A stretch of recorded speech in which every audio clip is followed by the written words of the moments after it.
السلام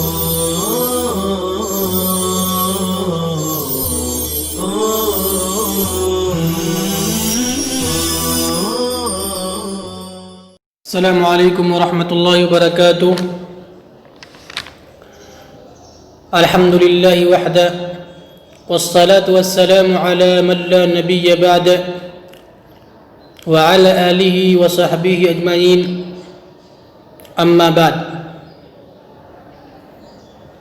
طلبہ عزیز،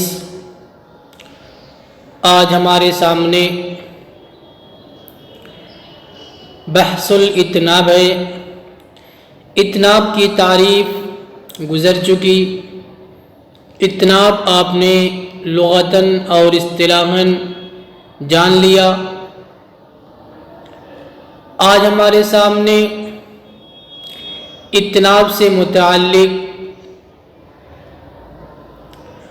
چند چیزیں بیان کی جائیں گی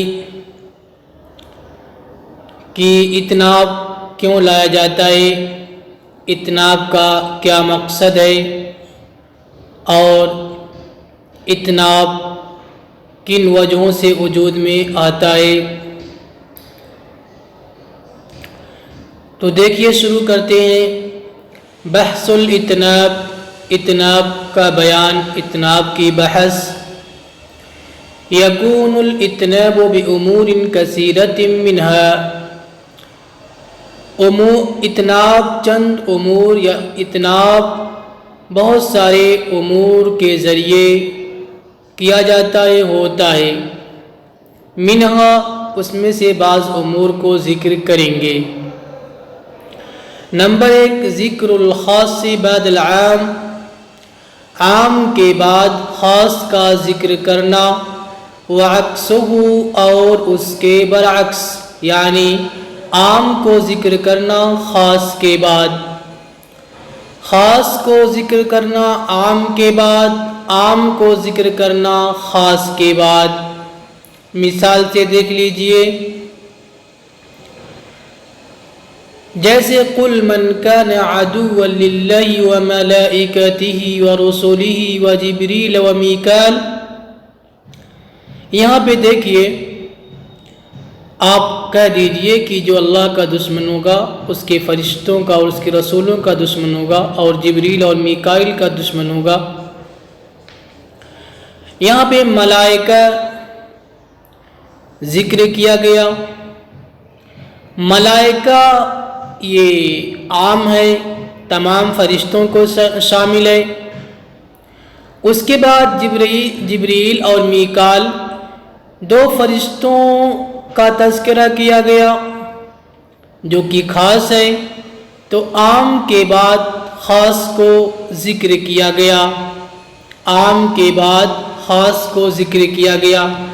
مثلاً آپ کہہ سکتے ہیں حافظوا علی الصلوات والصلاة الوسطی۔ صلوات یہ عام ہے، تمام نمازوں کو شامل ہے۔ آپ نے جب کہہ دیا والصلاة الوسطی تو یہ خاص ہے، عام کے بعد خاص آ گیا۔ اس کا فائدہ کیا ہے؟ عام کے اندر تو خاص کا ذکر خود ہی ہو گیا۔ مثلاً پہلی مثال لے لیجئے، ملائکہ کا ذکر جب کر دیا جو کہ عام ہے، تو اس میں جبریل اور میکائیل دونوں آ گئے۔ الگ سے ذکر کرنے کی کیا ضرورت ہے؟ یعنی کلام کو خاص ذکر کر کے خاص کے ذریعے اتناب کرنے کی کیا ضرورت پیش آئی، کیا فائدہ ہے؟ ایسی دوسری مثال میں الصلوات عام ہے، اس میں صلاۃ وسطیٰ بھی داخل ہے، لیکن الگ سے صلاۃ وسطیٰ کو کیوں ذکر کیا، اس کا کیا فائدہ ہے؟ تو کہا جائے گا خاص کی فضیلت یا افضلیت کو بیان کرنا مقصود ہے۔ جی، خاص چونکہ افضل ہے، خاص فضیلت میں عام سے بڑھا ہوا ہے، اس لیے اس کو الگ سے ذکر کر دیا۔ تو گویا کہ خاص اپنی رفعت اور فضل کی وجہ سے ما قبل کا مغایر ہے، ما قبل سے الگ ہے، یعنی ما قبل میں جو عام ذکر کیا گیا ہے خاص اس سے ایک الگ چیز ہے۔ جب الگ چیز مان لی گئی تو پھر ظاہر سی بات ہے اس کو الگ سے ذکر بھی کریں گے۔ دوسری مثال دیکھیے، ان یشہد علیہم سمعہم وابصارہم وجلودہم، یہاں پہ دیکھیے سم کان، ابصار آنکھ یہ خاص ہے، جلود یہ عام ہے، جلود ابصار کو بھی شامل ہے، جلود سمع کو بھی شامل ہے، لیکن خاص کے بعد عام کو ذکر کیا۔ اب اس سے کلام کیا ہو گیا؟ کلام کے اندر اتناب ہو گیا۔ یہاں پر بھی یعنی آپ دوسری مثال دیکھ لیجئے پہلے، رب اغفر لی ولوالدی ولمن دخل بیتی وللمؤمنین والمؤمنات، جی رب اغفر لی ولوالدی خاص ہے، اس کے بعد عام ذکر کر دیا ولمن دخل بیتی وللمؤمنین والمؤمنات۔ اس کا کیا فائدہ ہے؟ عام کے بعد خاص کو ذکر کرنے کا فائدہ تو سمجھ میں آ گیا، خاص کے بعد عام کو کیوں ذکر کیا؟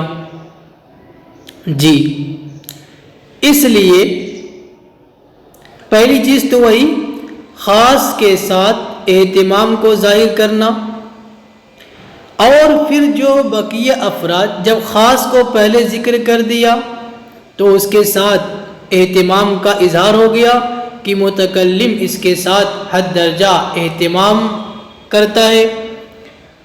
اس کے بعد چونکہ بقیہ افراد کو بھی اس حکم میں شامل کرنا تھا، اس لیے بقیہ افراد کو الگ سے ذکر کر دیا، جی تاکہ خاص کے ساتھ جو اہتمام ہے وہ باقی رہے اور بقیہ افراد بھی اس حکم میں کیا ہو جائیں؟ شامل ہو جائیں۔ آگے دیکھیے، الایضاح بعد الابہام، ابہام کے بعد وضاحت کرنا، جی مبہم کوئی کلام ذکر کرنا، اس کے بعد اس کو تفصیل سے وضاحت کے ساتھ بیان کرنا، اس سے بھی کلام کے اندر اتناب ہو جائے گا۔ جیسے وَقَضَيْنَا إِلَيْهِ ذَلِكَ الْأَمْرُ أَنَّ دَابِرَ هَؤُلَاءِ مَقْطُوعٌ مُصْبِحِينَ، ہم نے ان کے لیے اس چیز کا فیصلہ، اس امر کا فیصلہ کر دیا تھا۔ مبہم ہے کس چیز کا؟ آگے اس کی وضاحت ہے أَنَّ دَابِرَ هَؤُلَاءِ مَقْطُوعٌ مُصْبِحِينَ، جی کہ ان کی جڑیں صبح کو کٹی ہوئی ہوں گی۔ یہ ہے ذالک الامر جو مبہم تھا، ان دابر ہؤلاء مقطوع مصبحین، یہ اس کی وضاحت ہے۔ تو ابہام کے بعد وضاحت، ابہام کے بعد وضاحت کی کیا ضرورت ہے؟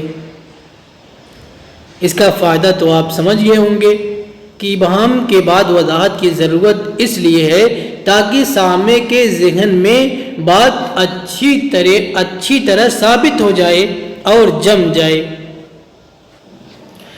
جب کوئی چیز مبہم ذکر کی جاتی ہے تو ذہن کے اندر یعنی ذہن تقاضا کرتا ہے، انسان کے دل میں یہ خواہش پیدا ہوتی ہے کہ یہ چیز مبہم جو ہے یہ واضح ہو جائے، اس کو واضح کر دیا جائے۔ تو جب انسان کسی چیز کی طلب میں لگ جائے گا، اس کے دل میں یہ خواہش ہوگی کہ یہ مبہم کون سی چیز ہے، کون سی چیز ہے۔ اس کے بعد جب کھولا جائے گا، اس کے بعد جب بیان کیا جائے گا تو وہ چیز اس کے دل دماغ میں ثابت ہو جائے گی، جم جائے گی۔ آگے دیکھیے التقریر، تکرار کرنا، یعنی ایک کلام ذکر کرنا پھر دوسرا کلام ویسا ہی ذکر کر دینا، اسی کو مکرر لا دینا، یہ تکرار ہے۔ تکرار کیوں لایا جاتا ہے؟ یہ بھی یعنی ثابت کرنے کے لیے، تاکید کے لیے، استیعاب کے لیے، لذت حاصل کرنے کے لیے وغیرہ ذالک. جیسے کلا سوف تعلمون ایک کلام ذکر کیا، پھر دوسرا کلام اسی جیسا، بلکہ یہ کہ یہ اسی کو لوٹا دیا، ثم کلا سوف تعلمون. نمبر 4 الاعتراض. اعتراض یعنی جملہ معترضہ لانا. آپ جملہ معترضہ سمجھتے ہوں گے کہ ایسا جملہ لانا جس جملے کا ماقبل کے جملے سے تعلق نہ ہو، نیا جملہ ہو. جیسے وَيَجْعَلُونَ لِلَّهِ الْبَنَاتِ سُبْحَانَهُ. سبحانہ یہ کیا ہے؟ جملہ معترضہ ہے. جملہ معترضہ کو لایا جاتا ہے تعریف کے لیے، دعا کے لیے، تنزیہ کے لیے وغیرہ ذالک. التزییل. تزییل کہتے ہیں ایک جملہ لانا، اس کے بعد دوسرا جملہ ایسا لانا جو پہلے جملے کے مفہوم پر، مضمون پر مشتمل ہو.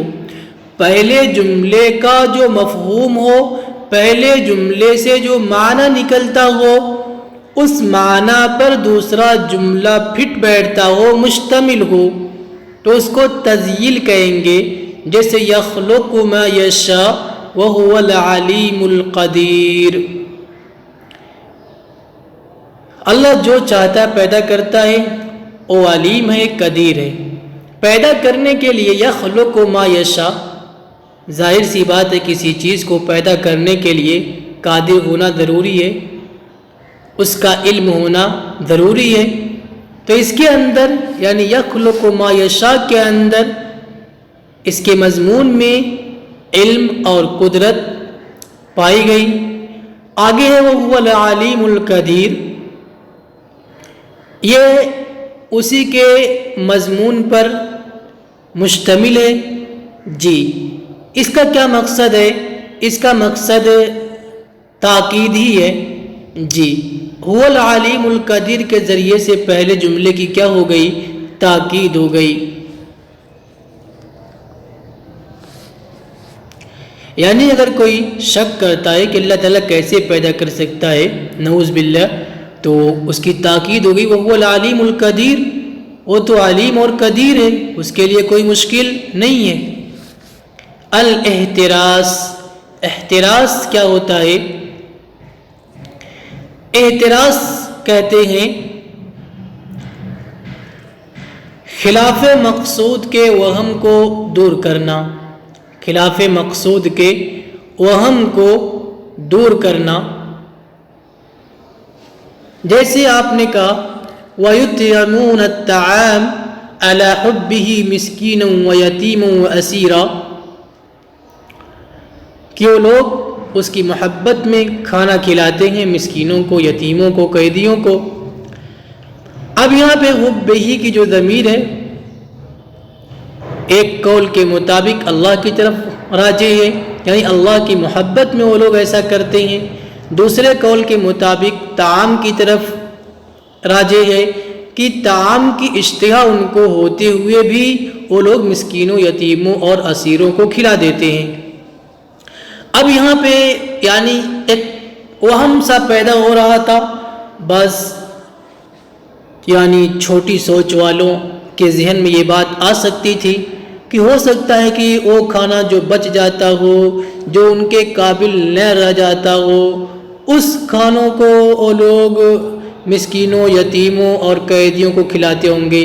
لیکن جب کہہ دیا علی حبہ، اس کی محبت میں، جی، یا کھانے کی اشتہا ہوتے ہوئے بھی، کھانا پسند ہوتے ہوئے بھی وہ لوگ مسکینوں، یتیموں اور قیدیوں کو کھلا دیتے ہیں.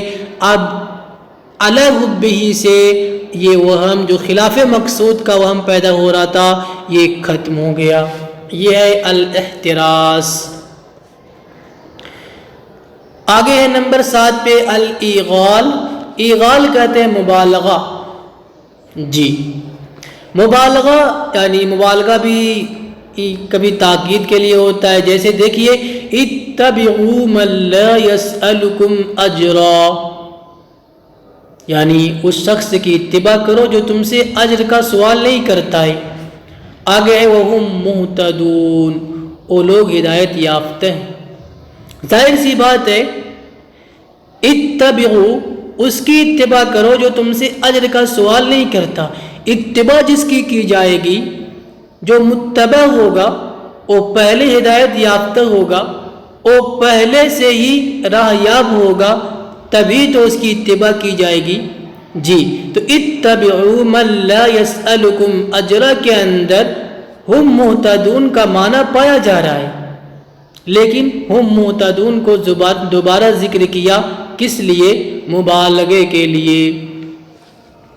التتمیم، تتمیم کہتے ہیں کسی نقطے کو مکمل کرنا، کسی کوئی نقص اور کمی ہو اس کو مکمل کرنا، پورا کرنا، جیسے یؤثرون علی انفسہم ولو کان بہم خصاصہ، یؤثرون علی انفسہم کہ اپنے آپ پہ وہ لوگ دوسروں کو ترجیح دیتے ہیں اگرچہ ان کو اس کی ضرورت ہو، اگرچہ وہ حالت اضطرار کو پہنچے ہوئے ہوں۔ یہاں پہ لو کان بہم خصاصہ یعنی یؤثرون علی انفسہم، اپنے آپ پہ دوسرے لوگوں کو ترجیح دیتے ہیں۔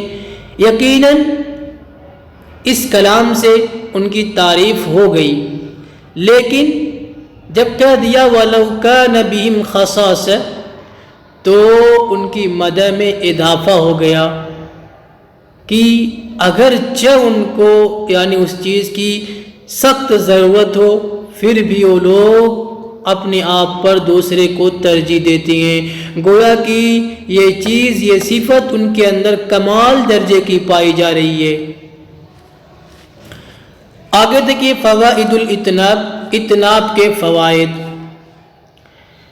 اہتمام والاہتمام والاعتناء بالشان، اہتمام اور اعتناء بالشان یعنی کسی چیز کے اندر اہتمام کو ذکر کرنا کہ متکلم اس چیز کو یعنی بہت زیادہ اس پر توجہ دے رہا ہے، بہت زیادہ اس چیز کا اہتمام کر رہا ہے، تاکید ہے، وہم کا دفع کرنا ہے، نقطے کو ظاہر کرنا ہے اور معنی کو مکمل کرنا ہے، مراد کو واضح کرنا ہے۔ یہ اتناب کے فوائد ہیں۔ اسئلہ کم طریقا لتعبیر المعنی، جی مفہوم کی تعبیر کے کتنے طریقے آپ نے پڑھا، ان طریقوں کو ذکر کیجئے۔ ما هو الایجاز وکم قسما لہ، ایجاز کی تعریف کیجئے، اس کے اقسام کو بیان کیجئے۔ ما ہی المساوات، مساوات کی تعریف کیجئے۔ ما هو الحشو والتطویل والاخلال، حشو، تطویل اور اخلال کو ذکر کیجئے مثالوں کے ساتھ۔ ما هو الاتناب واذکر بعد اقسامہ، اتناب کیا ہے اور اس کی بعض اقسام کو ذکر کیجئے۔ ما الاعتراض والتزییل، اعتراض اور تزییل کیا ہے، کسے کہیں گے۔ ما الاعتراض والتتمیم، اعتراض اور تتمیم کیا ہے۔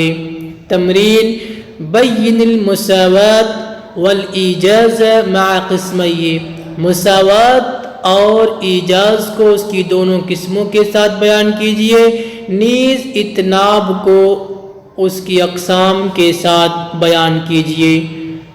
امید ہے بات آپ کو سمجھ میں آ گئی ہوگی۔ انشاءاللہ اگلا سبق، اگلا درس اگلے محاضرے میں پیش کیا جائے گا۔ السلام علیکم ورحمۃ اللہ وبرکاتہ۔